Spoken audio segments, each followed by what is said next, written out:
Hi, my name is Randy White. Many of you know that the current unemployment rate in Fresno is 16%, twice the national average. And that's all part of the economic downturn. But it's also part of the larger legacy of poverty in Fresno.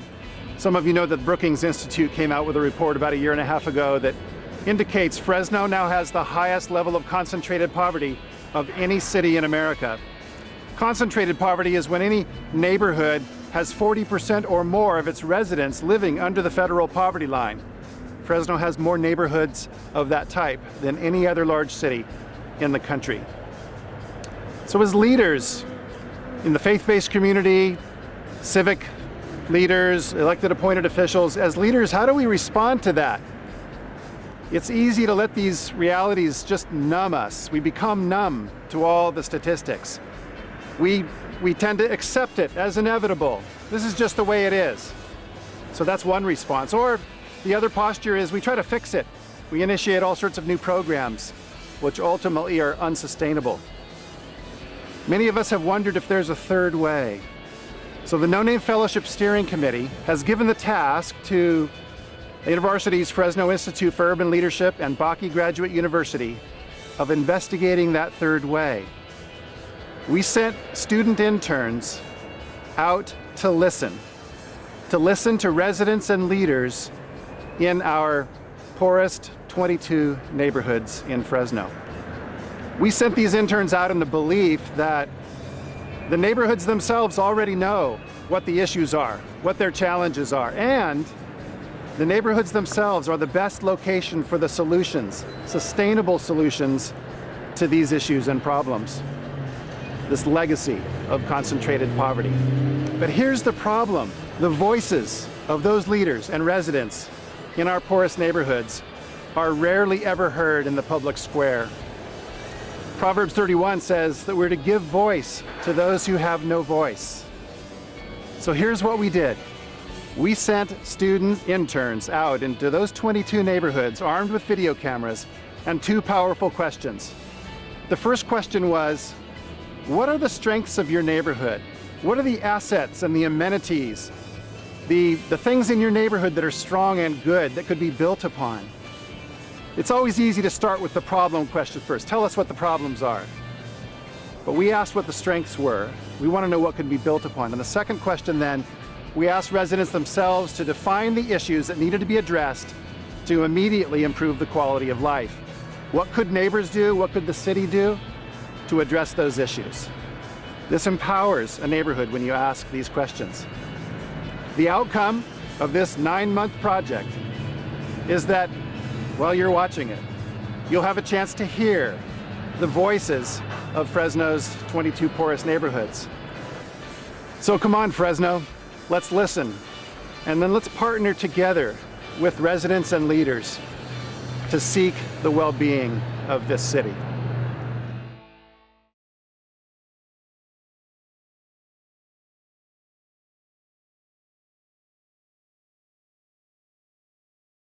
My name is Nancy Marcus, and I've been involved for about 20 years at least in Fresno's cultural arts community.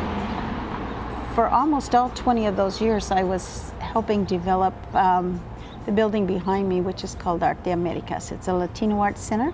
It's a grassroots organization, and that grew in the community from a very small space to occupy now a half block in the downtown cultural arts district.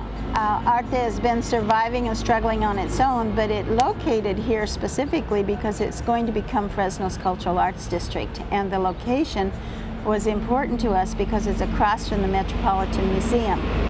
My name is Doug Lanier. I'm the senior pastor for the downtown church. I think for us the assets have to do not only with the diversity that we have in this neighborhood of peoples from cross-cultural, ethnic, professional lifestyles. We have developers and government working together to really turn this neighborhood around. This neighborhood is predominantly a marketplace arena. And it's very important to understand that the marketplace is made up of government, education, our academics, and business. And then we have residencies throughout the neighborhood, predominantly senior citizen and SSI recipients. But now we're beginning to also find more singles moving into this area. We call this our Cultural Arts District Triangle, and that's between Tuolumne, H Street, and the Visadero. Well, we have a lot of infill down here that I believe the government center, especially the planning department and developers, need to work on that, and they are. We think number one for the major impact in this district is what is called a PBID. PBID is a property-based investment district, and that means that we actually, as nonprofits as well as other property owners, businesses and what have you, we will actually charge ourselves a certain amount of money to do improvements in this downtown cultural arts area. And it would give us, maybe joint maintenance programs, plant more trees, have banners, have events. The money would hire someone to actually run the district. But I honestly do not believe that we have as great a representation as we need, and that's not the fault of the city council person who were part of the district. It's just that we need a full-time representative in the downtown area. The general support from the public is the real help.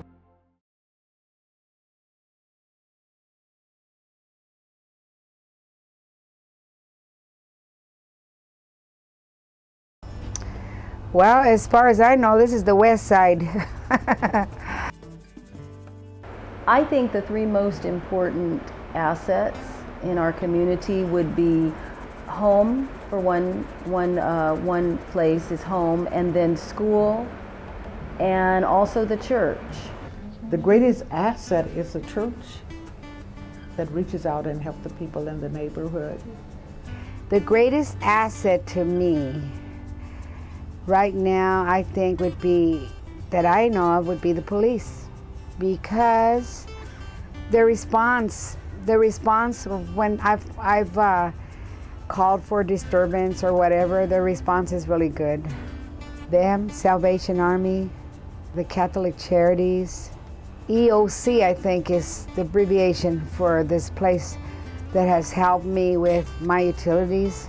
The main thing that will help improve our neighborhoods is parent involvement in our schools, church involvement in our schools, and I know I've said that before, but that's how urgent, that's how important I think it is, and it's one of those areas that I'm really going to be pretty persistent about. Help the mentally ill. First, they help the poverty-stricken people in this area. So many of them need jobs and they need assistance, they need help.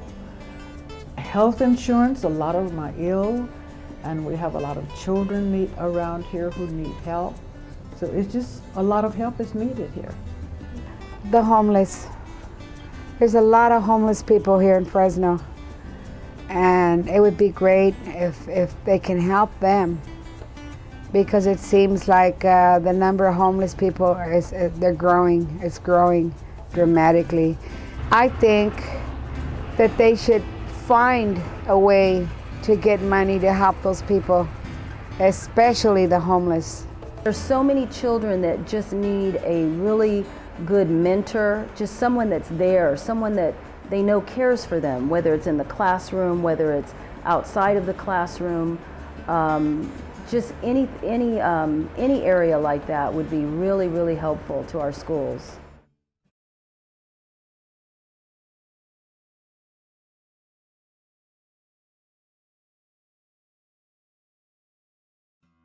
Let's see, my name is Marge, and I was raised here in West Fresno. When you think about it, we have these beautiful old homes, very sturdy homes that are still here. They're not falling apart, and the beautiful landscape in the sense that we have aged shade trees throughout the area, which is very nice. It's, I guess you would call it environmentally healthy because of the greenery and such. And we recently had our new shopping center development put in, which has been a wonderful, wonderful asset for all of West Fresno. What we do have is a very melting pot of the world in this community. We have just about every nationality you can think of.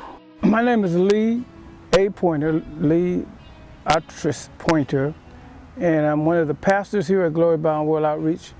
I've been here at Glory Bound World Outreach a little over a year. I built a home over here in '85, so I've been over here 23 years in this area.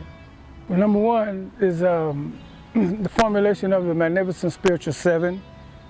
We've been very impacted when it comes to helping the children, the gangbanger preventive situation, and instilling some self-esteem in some of our kids. The people of this community that's willing to do the things necessary to bring about change and to bring about a facelift of our community. What I mean by that is the beautification of the community, the structural appearance of our west side.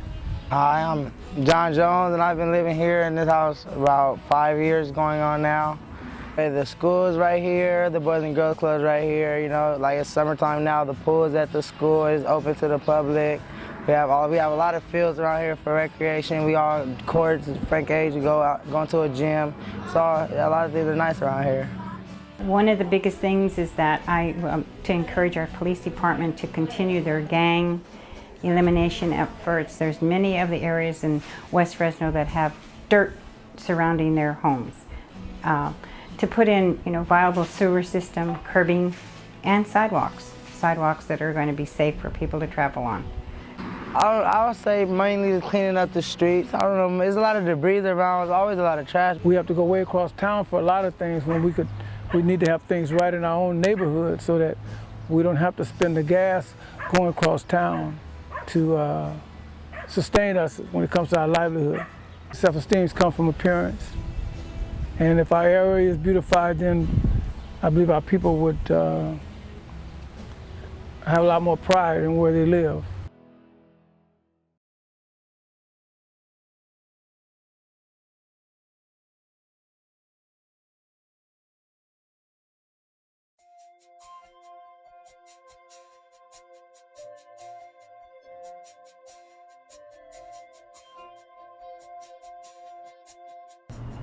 First of all, I think that one of the assets is that this is where Fresno, this was the heart of Fresno, as I remember growing up in this side of town.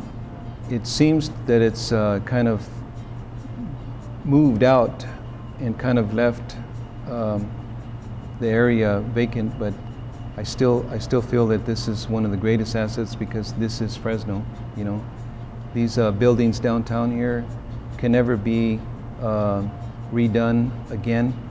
They cannot be duplicated again because of their structure and their design that they have.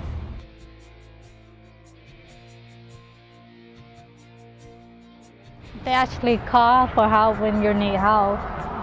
Only to me it's there's some people they call we was kind of call for how about the drive-by and they say that they say there's someone called right away before us. So luckily there is someone that actually care about this neighborhood. See that there's a lot of cops surrounding now. Why can't they just do it before the drive-by? But now they're actually looking around, investigating why is this the crime right here. And so hopefully that is improved. But you just never know when it's gonna be a safe time. Everything just happened unnoticed.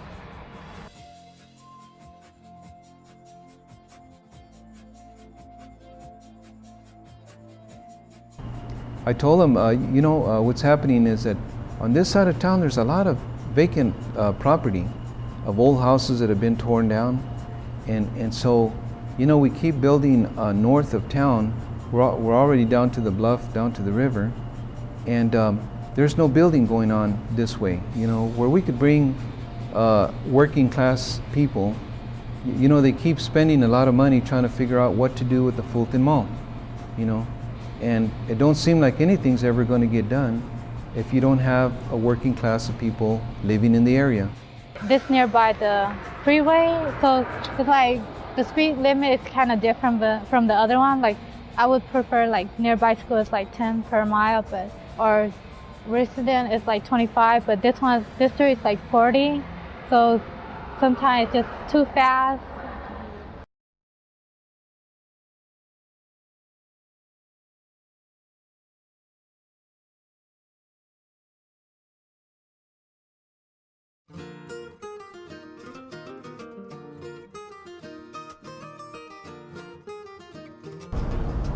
This neighborhood is made up of people from all age groups, income levels, education levels, and religious affiliations. Aside from that, the beauty of this neighborhood is its close proximity to the major and minor transportation hubs, grocery stores, and financial institutions. So here in the neighborhood, we are fortunate to have on Fresno Street, just between Belmont and the Visidero Avenue, to have 3 small grocery stores. And then about 3/4 of a mile east of here, we have a large grocery store at the corner of Tulare Street and 4th Street. Right here, it's not as bad. The only, I'd probably say one of the good things is that the fire department's right there. The ambulance is right there, and the hospital's just right there. So at least if there's any kind of emergency, it's all right there. Most of the neighbors on the street are actually really nice. We know basically all of each other.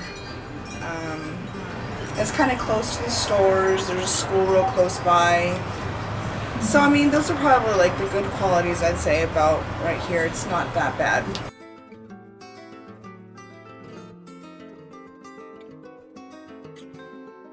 As I think of the things that can be done in this neighborhood, the first thing that comes to mind are basic services for the children that live in this neighborhood. In this neighborhood, outside of the home, most of the children don't really have a place to go where they can play and run and read and swim, just have fun. So there are a lot of, sometimes you'll see a lot of drug deals or something going on down there. I'd say there's a lot of stray animals. Tons of stray animals. I mean, I couldn't even tell you how many times we've been to the SPCA to take animals.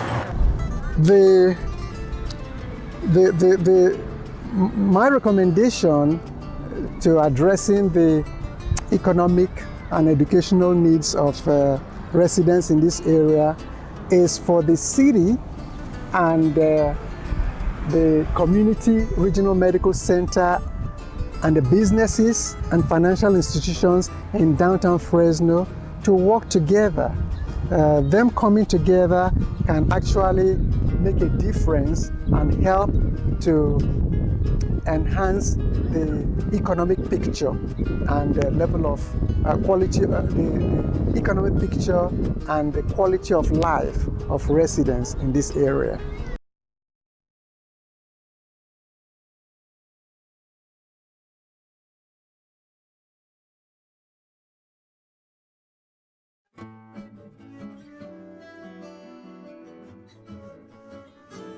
I think the assets of this neighborhood, a lot of them lie in the people, of course. I mean, it's in a great location. It's sandwiched right between the historic Tower District and downtown Fresno. But the people here are really interesting and wonderful. In my experience living here, they're some of the most generous, hardworking, creative, and resilient people that I've experienced. I've got some neighbors who live around me who have just been very kind and welcoming. I don't really do a lot of upkeep in my yard, but sometimes in the morning before I'm even out of bed, I'll hear them watering the lawn for me. And same thing at night, you know, in the evening I'm at home and I hear someone outside watering the lawn, or I'll come home and the grass has been cut. And it's just generosity.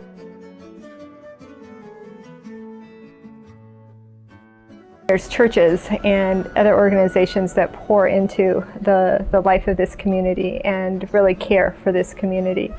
And then I think just some of the new developments that the city has poured into this neighborhood. The new Head Start preschool on the corner of Glen and Divisadero, and the brand new youth center that's almost ready to open, hopefully soon, is another big asset. So to see the city invest in this neighborhood is a huge asset.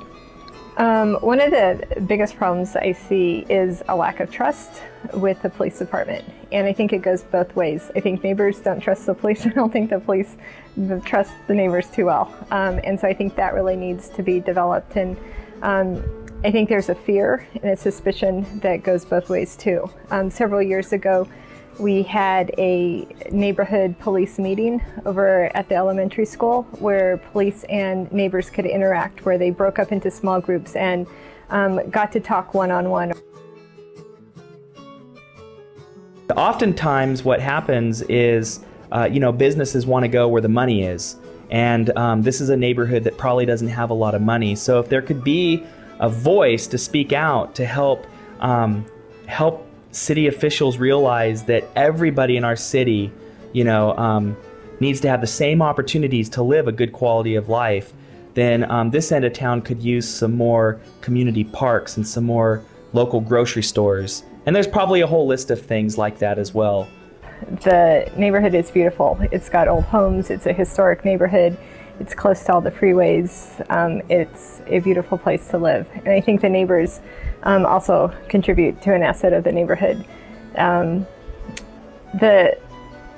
A lot of people just assume that bad people live here, but there are a lot of good people who really care and are amazingly generous who live in this neighborhood. So I think just the space, the neighborhood itself, and the people are a huge asset.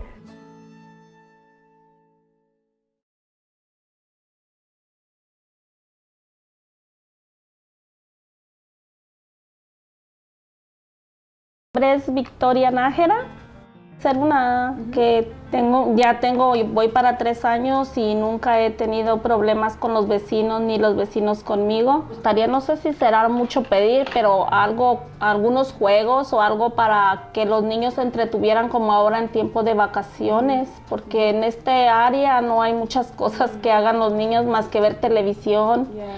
A veces porque uno no tiene carro o manera de más que en el bus. A veces es uno muy difícil, o a veces uno no sabe dónde buscar, ¿verdad?, los lugares apropiados para los niños. Yeah, normally people would look for maybe institutions and things that you can, are tangible. But I really find the greatest assets in this community are the intangibles. The citizenry who's been here for generations. Those who were born in this community and still live in this community. Again, I've been here 30 years, and the neighbors have not changed. It's the same people who've lived here and who've made a resolve to live here, but also to address the issues in this community. So the people, the resolve, the strength, the commitment, the spirit that resides in this part of Fresno. Como árboles, ya ve que está no hay mucho árbol. Un poco, ya los que hay ya se están cayendo, están muy viejos. Que hubiera un poco más, que pusieran árboles para que si la gente puede salir a caminar. We need good schools, safe streets in our community, affordable housing, stores, opportunity, economic development. We need in this part of Fresno. I think, the problems that we are addressing of poverty are not just unique to Fresno. It's a problem across the country. I think it takes a partnership of the folks and a partnership of our government to see it take place. We can start with basic services. We can start with fixing the streets and the gutters. We can start with having the garbage collection.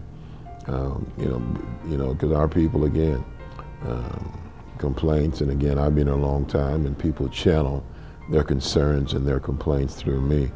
But doing the right thing for our community and our city, but even more so, I think, a commitment to do the right thing, to make sure that our schools are up to par, to make sure that we have affordable housing, and that's quite an issue in this day and time. What is affordable? Eliminate the excuses, bring the resources here, and let's see it take place. It is a win-win proposition. Everybody in Fresno profits, and Southwest Fresno is as it ought to be.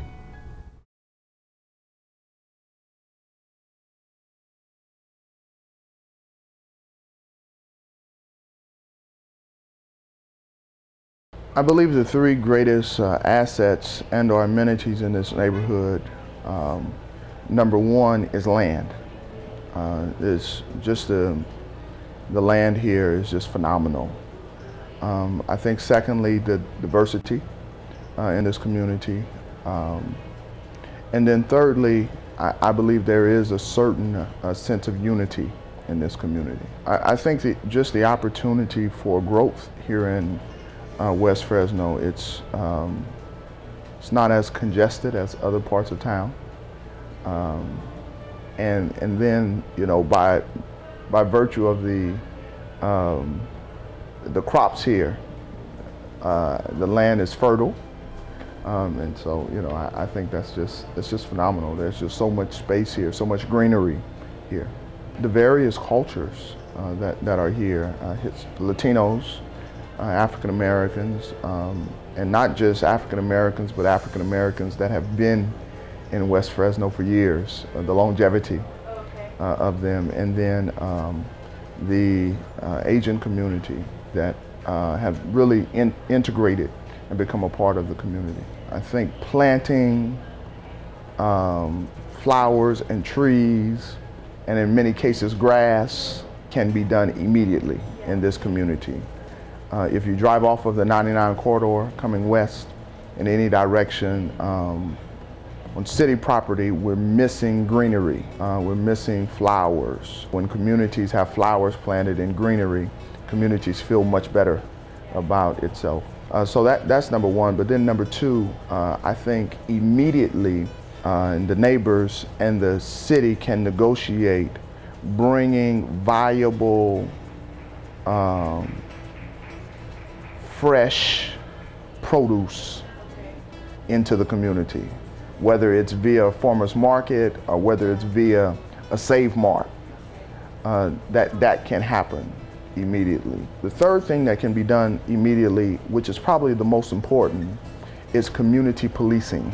The neighbors can demand of the city community policing, and the city can provide community policing. And when I mean community policing, I don't mean 15 more cops in the community.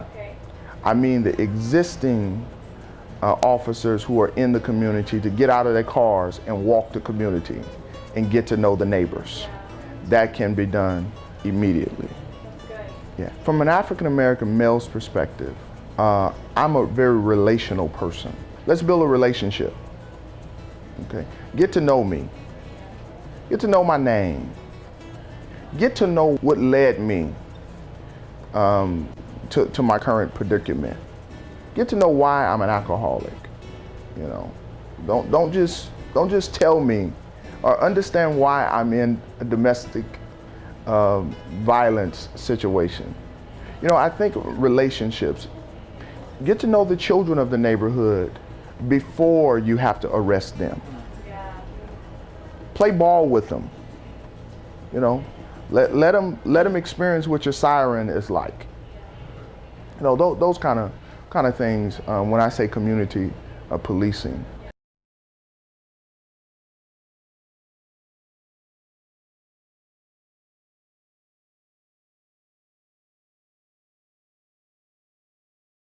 My name is Kenny Gibson.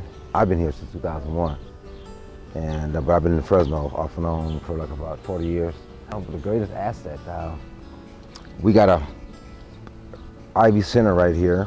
That's an asset. They got a computer class up there. I think a computer something up there, or a library where people can go up, have access to computers. Kids go up there and they do I guess MySpace and whatever else. They got the swimming pool up there for the kids too. They charge for, I guess, 35 cents for the kids.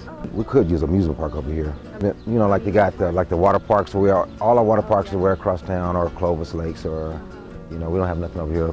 We didn't have a movie theater over here no more. All our movie theaters are across town.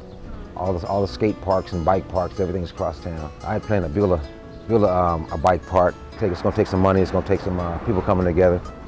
It's a big old field out there I want to design, but it just sits a big field sitting out there doing nothing with it. But I wouldn't mind making cause I do bikes.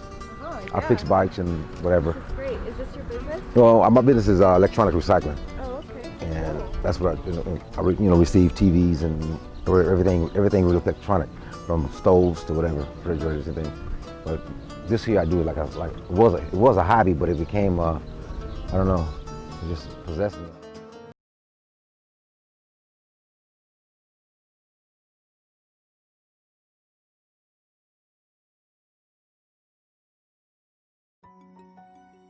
Well, I moved here in 1976, and this neighborhood used to be the quietest neighborhood over here. We have a church down here at the corner of Lily, and that's always doing activity with the kids and things. The local churches, they provide a safe place for people to go on Sunday and worship and learn. The churches, the school is a nice place. And really and truly, the neighborhood is nice.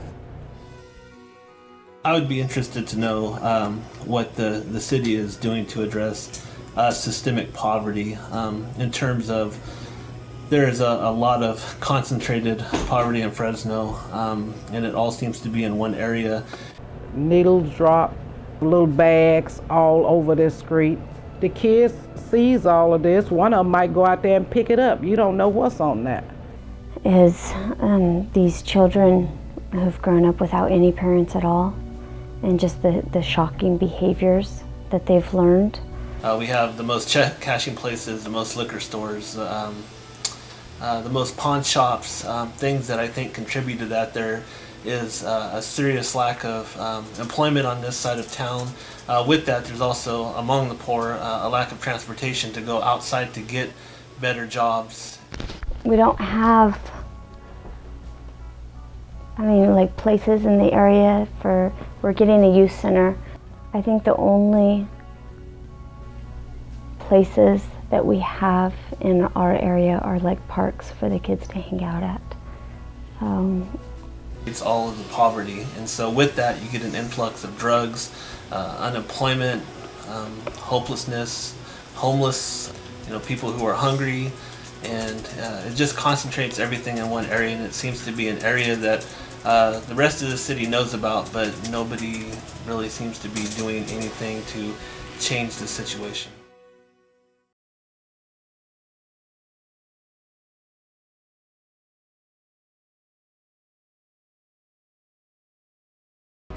Y el tercer punto que es bueno es que el hispano tiene mucho potencial cuando está en Cristo. Organización que creamos, non-profit, fue cerrar las cantinas. Y cerrando las cantinas se acabó el 60% de los problemas de Calagua. La primera cosa que sugiriera que hiciera la ciudad, los líderes de la ciudad, sería, número uno, la vigilancia policíaca es importante. Número dos, yo sugiriera que se les permitiera a las iglesias realizar el trabajo, es que recibiéramos el apoyo cuando vamos a hacer actividades. Y la tercera, yo pienso que sería programas de rehabilitación. No tenemos un centro de rehabilitación aquí en Calagua ni alrededor de Calagua.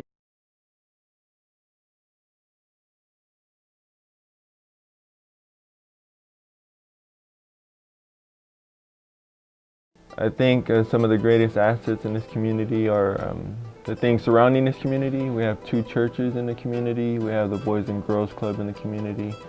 And all those things try to work together to make the community a better place. At the same time, it's up to the people to make use of those assets. There's not too much collaboration between all of us yet, but we all do our separate things. I know right now we have a sports camp going on every Saturday, and children that we haven't seen come into our grounds, they're showing up to that thing over there. And so we're getting a lot of children, and when you go out there and just spend time with them, it gives them something to do. So that's a big help. We have Faithful Feet every year, which is where Clovis Hills, they come down and they bring Clovis Hills Church, they come down and bring tons of shoes, and the families come here with their children. Anyone grades 1st through 6th grade come and they get free shoes for the school year. I think the thing we can start doing immediately to change the neighborhood is to get out into the neighborhood. I think a lot of times organizations or churches have the problem of staying inside their grounds and trying to change the community. And I feel the way you change a community is getting out into the community and going where the people are at and meeting them at their own level. And I think in that way it shows them that you really love them, that you're willing to come out of your grounds and meet us where we're at. I also think as far as cleanliness, a lot of the neighborhoods are dirty, trash everywhere, fences are broken, sidewalks cracked. Just the neighborhood kind of looks untamed sometimes. I think just programs for the children. There's a lot of children that run wild around here. You get a lot of graffiti. We've had graffiti on our trailer a lot of times. We paint over it, they come back and graffiti it again. So I think programs as far as outside of the grounds again, going into the schools and doing something. And then eventually we want to go on to reaching the parents, so that if you reach the children just by themselves, they go home and the parents, they're not reached. So to be more effective, you need to not only reach the children and give them something to do, but also send a message to the parents.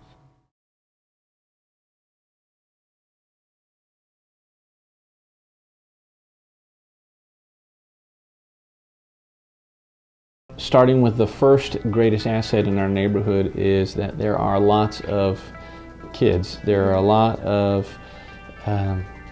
young people under the age of 18. We are surrounded just within a few blocks of the church here with about 6 different apartment complexes. One of them alone that we've done a lot of work with, there are over 300 individuals under the age of 18 just in that one complex. One of the second ones is, because of the nature and makeup of our neighborhood, we've got a very forgiving people group, and there's a lot that goes into that, but there's a lot of understanding mistakes and forgiveness. The third asset in our neighborhood would probably be the expansion. There's good and bad that comes with it, but there are new developments, new housing, primarily developers that are building just west of us, just north of us, and that's brought resources and development into our neighborhood. It's improved our streets, improved transportation areas where we've had some streets that have either had potholes or were narrow. There's been widening the streets, stoplights, better illumination of the streets with street actual night lights as opposed to stoplights. Those kind of resources. Bringing more people in obviously brings more attention and more also economic businesses, so grocery stores, those kind of things coming in the neighborhood. We've seen fair development of the kind of the little strip malls, coffee shops, Quiznos. We've gotten Starbucks within the last year, so that's kind of the benchmark of a neighborhood that's growing. It's a great asset having lots of kids. The negative side of that is you have lots of young people with no activities, nothing to do. And when you've got bored, middle schoolers, high schoolers, and there's 300 of them. There's potential for problems, vandalism, graffiti. So you deal with some of that aspect of it too, where there's no current guidance. Yeah, I would probably say, particularly for our neighborhood, is don't forget we're here. Some of the challenges to our specific neighborhood in Fresno is being west of 99. If anybody's familiar with Fresno, it's almost viewed as another city. It's over there. Oh, that's west of 99. And so even though we're part of Fresno, it's a different school district. And as opposed to Fresno Unified, it's Central Unified. And a lot of times you'll hear references even in media and discussion, Clovis or Fresno Unified School Districts, but not Central. We've got 2 high schools. We've got an expansion here within our school district of 22 schools within the next few years. So it's a growing school district.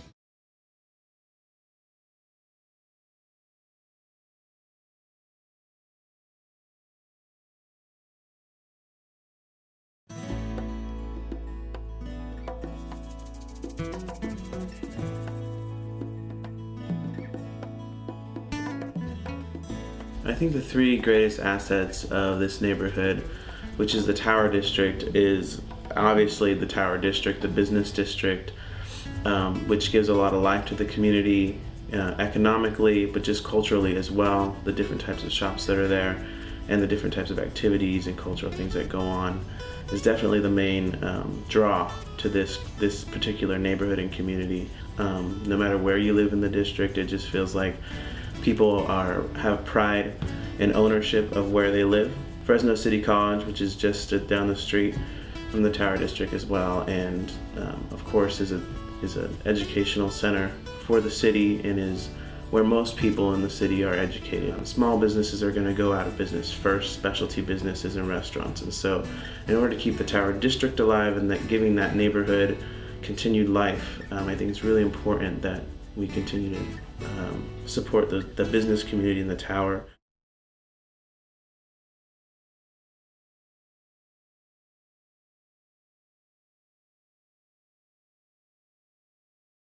Well, the greatest thing in this area, police around the schools. Every school ground that I've gone past has had a police car sitting out front.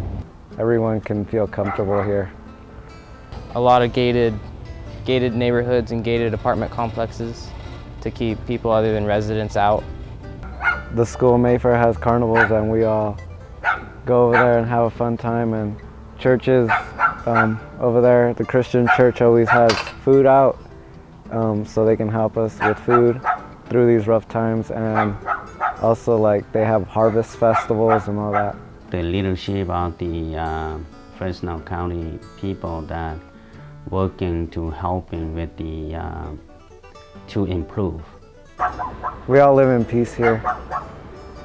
What are 3 things that you've seen that you feel could be changed immediately to improve the neighborhood? Better neighborhood watch program. Try to help with the game people not to have many game people in Fresno. Probably finish up these streets because it looks like some more work has to be done. More volunteers for a better society. Put some more trees up and some more like grass so it can look more pleasant.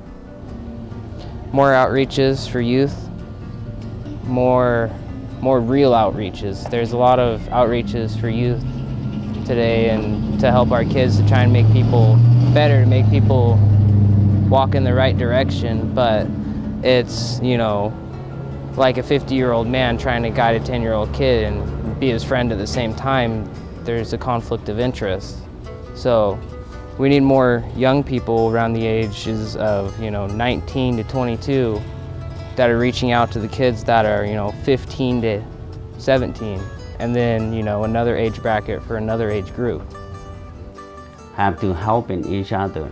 More people willing to make a difference. Like, there's a lot of change that needs to happen, but there's very little people willing to change it.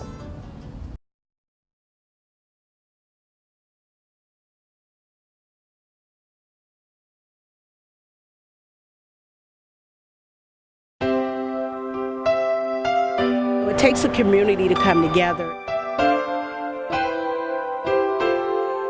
It's sad, but I love it here.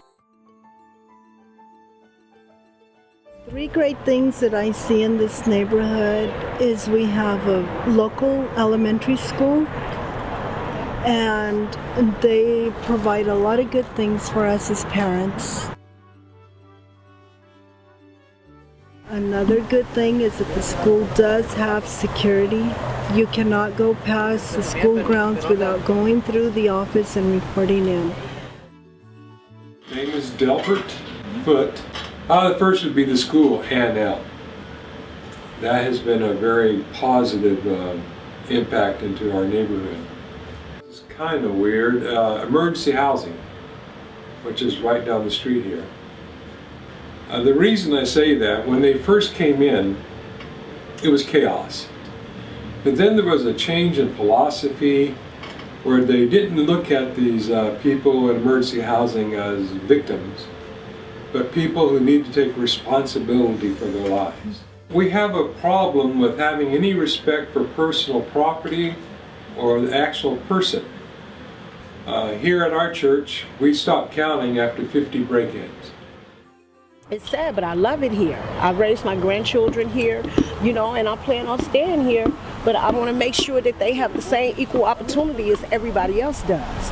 You know, that's what I would like to fight for. That's what I would like to see done, that everybody be treated as equal. You know, not treated different because of color they skin or they race. I think everybody, if you flip us inside and out, we're all the same. You know, no matter who we are the same. Some might speak different languages, that doesn't matter. We are all human beings, and we deserve to be treated with respect as human beings.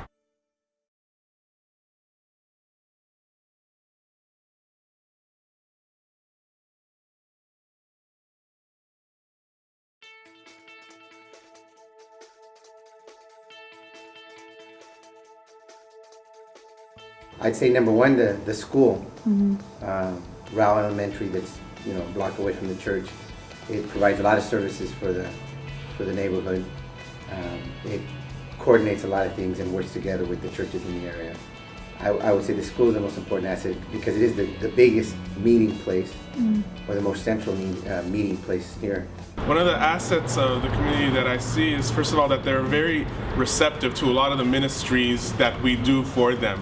So they don't say, oh, this is an Armenian church, we don't want to participate. Some examples are every Halloween we do a huge harvest festival and we invite the whole community to come and to participate with games and with all that stuff going on with food, but also trying to give them the gospel. And we get 600 to 700 people from the community who are now just looking forward to it every year and come to it. So that's very exciting to have them participate. Number two, I'd say the church, my church, we provide like the clothing closet I was telling you about. We do free yard sales. We do the food closet. We do training, like partnering parents, but we did that with the school. In fact, everything I just mentioned to you, we do with the school. So that's why I think we work close together. Being safe, and it's no secret that there is a lot of crime in this neighborhood, and we've had a lot of things happening here as far as break-ins and people feeling threatened and such, and even dealing with some of the homelessness issue. How do we deal with that? It would be good to get some partnership with the local officials on dealing with this issue and wise steps to take. So there does need to be more crackdown on crime in this neighborhood. Live there, but they're just paying the rent. Nobody's taking care of the yard. Nobody's doing this. Businesses that are on Belmont or Tulare that don't clean up the graffiti, they don't keep their area clean. Now there's quite a few that do, but there are some that don't. It only takes one or two homes or businesses that aren't being taken care of.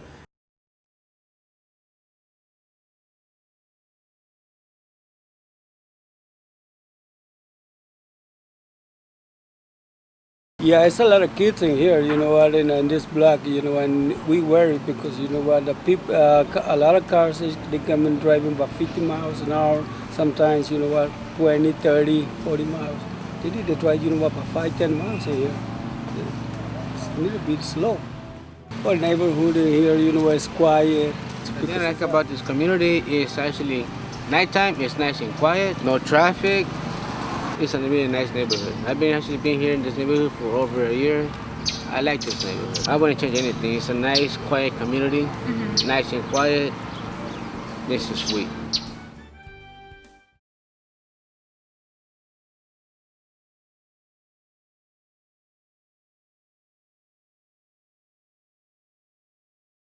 Think of as far as assets and that's the church there.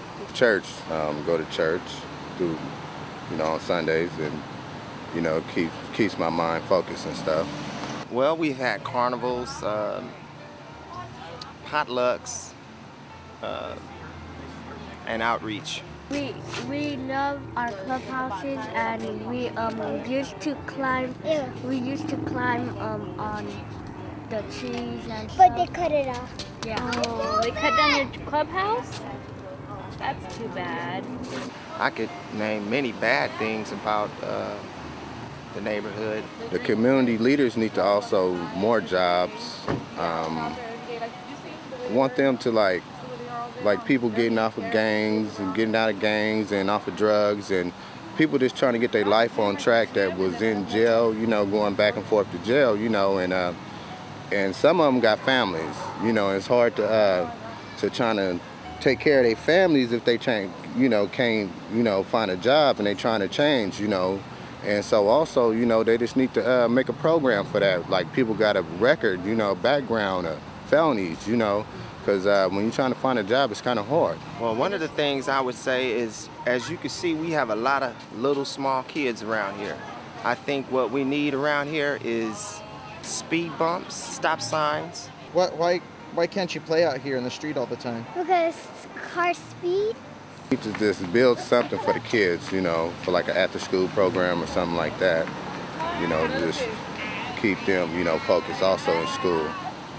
In this neighborhood, because you have so much alcoholism, drugs, and gangs. More polices. I think we need a little more police patrol. Do you not see the police very often going through here? Not so much. They'll probably come when you call, as you can see right now. When you call, they'll come in maybe 3 to 5 minutes. Other than that, no. Or when there was, say it was a shooting the night before, or then they'll come and patrol again. Or those are the 3 things.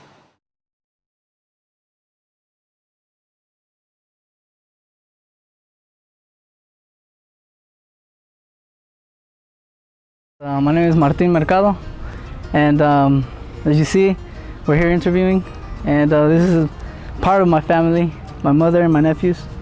The greatest assets, I believe, are one of the biggest one for myself and my family is our house, which we built ourselves. Yeah, and our church. Our church is very important. J.R. Coleman, Senior Pastor of Word of Faith Community Church. 3 things that I can just off the top of my head think that are just great. Fresno Pacific, the diversity, and then just the multiculturalism coming together as one in our community I think is huge. Put some light posts. Yeah, that's it. Everything's good except the light post. And sidewalk too. That'll be good. 3 things that can be done to change our community, make an impact instantly. Number 1 I would think is doing more things together as a community. I know a lot of times because we're so multicultural, we will gravitate to our own race or what makes us feel comfortable. So we have taken upon ourselves at our church to commune with the church, 2 churches and backups. We have a Laotian church and we have a Hispanic church, and we're trying to come together on a regular basis and do things together so that we don't just say that we're multicultural, that we become multicultural. It's real easy to say we're multicultural, but until we do things together, we're really not multicultural. We're just a bunch of races in one place. And another thing is just coming together to help our community, to clean the area together and get rid of the graffiti and helping people plant flowers and to just respect where we live and just respect our property. I think if I could say anything to pastors, it would be that we need to continue to help keep hope alive and let people know that life can change. You can't rewrite the first few chapters of your life, but you can rewrite the last chapters of your life. And so often what we do is we don't help people to move from where they are to where they can be.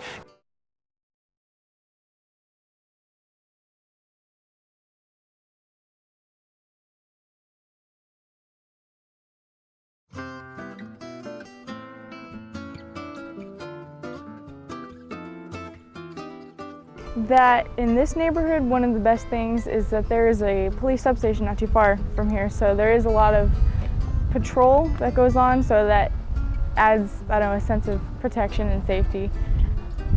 Well, the first one's the people themselves.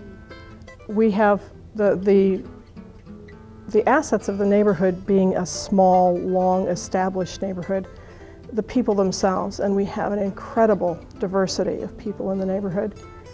The second I would consider our elementary school, Roding Elementary. It's it's on the corner of West and Ashland, and because there is no real community center for our community, there is no gathering place for people, the elementary school does its best to function in that way, and then the facility of the school is used for a number of community projects.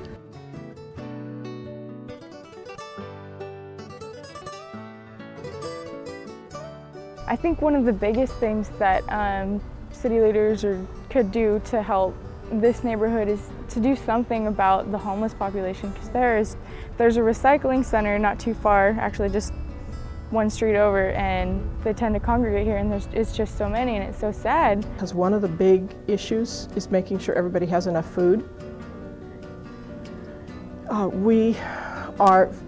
The zoning and some city codes have changed recently. We are trying to establish a farmer's market on church property. So one of the things that the powers that be could do to help is to help facilitate that.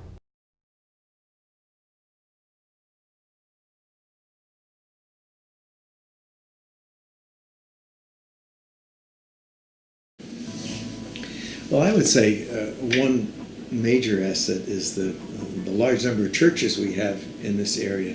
So the area is rich with different denominations of churches, and so I think that's a real asset of ours here. And of course, we're within walking distance of Fresno State, and that in itself is a tremendously rich asset with all its programs and the abilities it has to outreach into the community. One of the things that I would like to see is a community park, a place where kids can gather. We happen to have on our campus, on our property here, a playground facility, but it's for little kids, K through first grade. And I notice a lot of the bigger kids from, let's say, from the surrounding areas, the teenagers, always congregating in the areas, and we get concerned about it. And if there were a place where they could go and actually have a place to maybe hit a tennis ball or shoot hoops or whatever, I think it'd be nice to have kids to have access to that. And I'd like to see us tap into the university a little more. I think the university has a wealth of programs, things available now that we know an nth of what is available. And I think that would be another area to tap into. Educating the people. We are trying to, one of the things we're trying to do, along with, is have programs available for people so they can learn not only about their faith, but about parenting, etc. Sometimes our representatives down at City Hall, representatives anywhere, regardless of whether they're at the state level, national level, they hear the cries of the people who yell the loudest, and sometimes the poor don't get their voice heard.